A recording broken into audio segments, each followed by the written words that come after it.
Hi friends. இறை தூதர் அம்பேத்கர். என்னடா இறை தூதர் அம்பேத்கர்? சட்ட மேதை அம்பேத்கர், புரட்சியாளர் அம்பேத்கர், பொருளாதார அறிஞர் அம்பேத்கர், இதுதானே கேள்விப்பட்டிருக்கோம்.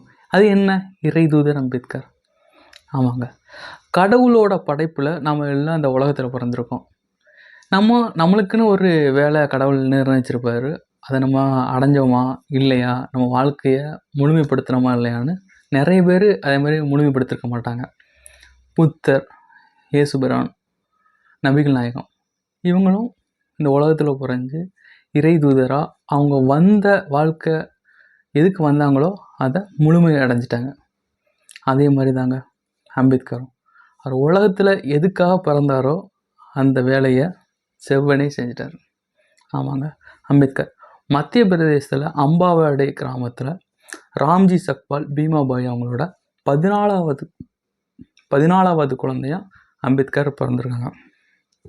இந்த காலத்திலே ஒரு 2-3 பேர் குடும்பத்தில் இருந்தாலே எவ்வளோ கஷ்டமாக இருக்கும்னா, அந்த காலத்திலே 14வது குழந்தையா பிறந்து ரொம்ப கஷ்டப்பட்டு வளர்ந்துருக்காங்க. ஜாதி கொடுமை அந்த காலத்தில் அவ்வளவு தீண்டாமை கொடுமை அவ்வளவு கொடுமையாக இருந்திருக்கு. அம்பேத்கர் அவங்க படிக்கும்போது ஸ்கூலில் அவங்களுக்குன்னு தனி இடம் கொடுத்துருவாங்க. உட்காரதுக்கு சீட்டே கிடையாது. ஒரு கோணி பைய வீட்டிலேருந்து போகும்போதே கொண்டு போகணும். அவங்க மற்ற பசங்களோட புத்தகத்தையோ தண்ணீர் பாட்டிலையோ எதையுமே தொடக்கூட அவங்க அனுமதிக்கவே மாட்டாங்க. குடிக்க தண்ணி வேணா கூட யாராவது தண்ணியை தூக்கி ஊற்றணும், அவங்க இந்த கைட்டை பிடிச்சி குடிக்கணும். அந்த அளவுக்கு தீண்டாமை கொடுமை பள்ளி காலத்தில் அனுபவிச்சிருக்காங்க அம்பேத்கர். ஒரு முறை மாட்டு வண்டியில் பயணம் செஞ்சுக்கிட்டு இருக்கும்போது அவர் நண்பர்களோட இவங்க தாழ்த்தப்பட்ட வகுப்பை சார்ந்தவங்கன்னு மாட்டு வண்டிக்காரங்க தெரிஞ்ச உடனே மாட்டை ரெண்டையும் கலத்தி விட்டு குப்பையை தட்டுற மாதிரி அப்படியே அம்பேத்கர் அவங்களோட நண்பர்களோடு சேர்த்து வெளியே தள்ளியிருக்காங்க. இளம் வயதிலேயே சாதிய தீண்டாமையை பார்த்த அம்பேத்கர் இதெல்லாம் மாற்றணும் அப்படின்னு ஒரு வெறி கொண்டு படிக்க ஆரம்பித்தார். இதை மாற்றதுக்கான ஒரே ஆயுதம் அரசியலும் அறிவு தான். அறிவை ஃபஸ்ட்டு உயர்த்தணும்னு சொல்லிட்டு படிக்க ஆரம்பிச்சிட்டாங்க. கொஞ்சம் கொஞ்சமாக படித்ததுக்கப்புறம் கல்லூரி படிப்பு பரோடா மன்னரோட உதவியோட கல்லூரி படிப்பை முடித்தாங்க.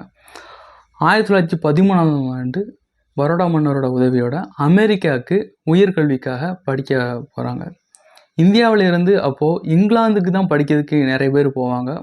முதலாக இந்தியர் ஒருத்தர் அமெரிக்காவில் போய் படிக்கிறாங்க அப்படின்னா அவங்க அம்பேத்கராக தான் இருக்க முடியும். 3 வட்டமேசை மாநாட்டில் கலந்து கொண்ட ஒரு இந்தியர் அம்பேத்கர்.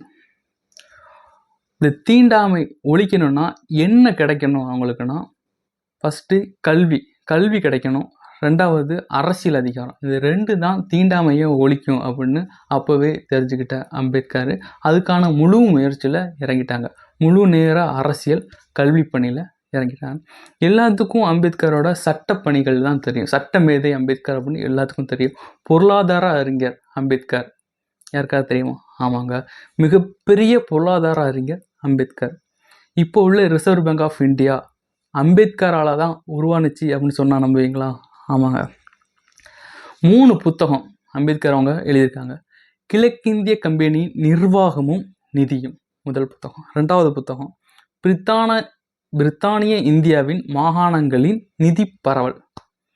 3வது ரூபாயின் சிக்கல்கள் மூலமும் தீர்வும். இந்த 3 புத்தகத்தை அடிப்படையாக வச்சு 1934ஆம் ஆண்டு ஹில்டன் யங் அப்படின்னு ஒரு கமிஷன் ஆரம்பித்தாங்க. அந்த கமிஷனோட பரிந்துரையின்படி தான் இப்போ உள்ள ரிசர்வ் பேங்க் ஆஃப் இந்தியா தொடங்கப்பட்டிருக்குங்க. ஆமாங்க, ரிசர்வ் பேங்க் ஆஃப் இந்தியாவோட தொடங்கிறதுக்கு முழு முதற் காரணம் நம்ம அம்பேத்கர். இப்போது தனி தொகுதி, எல்லா எலெக்ஷன்லேயும் தனி தொகுதி இருக்குல்ல, அந்த அரசியல் அதிகாரம் தாழ்த்தப்பட்ட மக்களுக்கு போகணும் அப்படின்னு முதல்ல யோசித்து அதற்கான அதிகாரத்தை பெற்றிருந்தவர் அம்பேத்கருங்க.